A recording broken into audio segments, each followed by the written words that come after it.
In this video, I'd like to talk about the math question of the day for Wednesday, June 14th, 2023.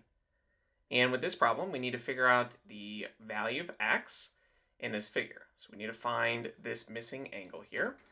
And in general, finding missing angles when we know information about triangles, this is something typically taught in a geometry class. So at this point, go ahead and pause the video, see if you can work through this on your own. And when you're ready, unpause the video and we can go through this together. Now, assuming that you have attempted the problem, let's start working through this. And we need to recognize that these two triangles are really the same triangle, just oriented in different ways. So to do that, we can use one of our congruence relations.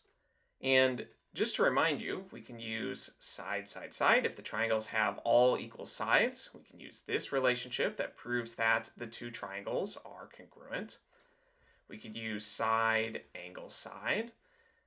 We can use angle, side, angle. We can use angle, angle, side. We can use the hypotenuse leg theorem.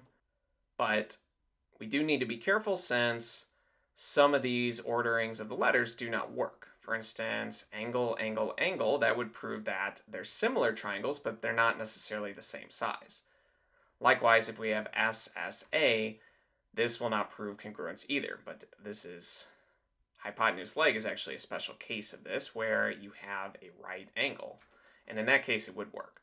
So these do not work, but we can use one of these congruence relations.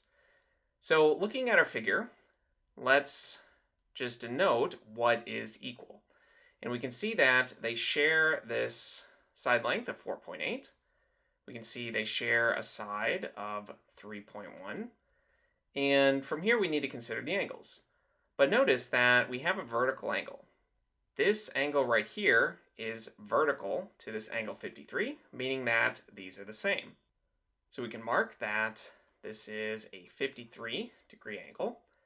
And now we have enough information to use one of our congruence relations. Since notice that we have a side, an angle, and a side in common in both of these. So we can use this side, angle, side congruence relation to prove that triangle EAD is congruent to triangle CAB. And we do need to be careful with the order here. Notice that EA and CA, those are equal. Notice that angle A is in the middle since those angles are equal. And we can see that AD and AB, those are equal as well.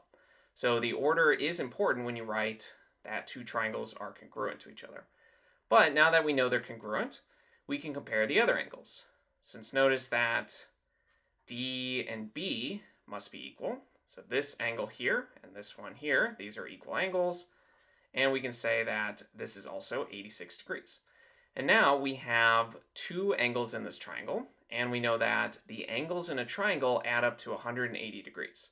So let's set up that equation and we can solve for x. We have the 86-degree angle plus the 53-degree angle plus the x-degree angle. These are equal to 180. And we'll just combine like terms here. We can add 86 and 53. 80 plus 50, that's 130. 6 plus 3 is 9. So we have 139 degrees plus x degrees is 180. And lastly, we'll just subtract 139 degrees on each side of this equation. If we carry out the subtraction, then x would be 41 degrees. So of course you can test this by just re-adding these together and proving that they are equal to 180. But our final answer here, that missing angle, is simply 41 degrees.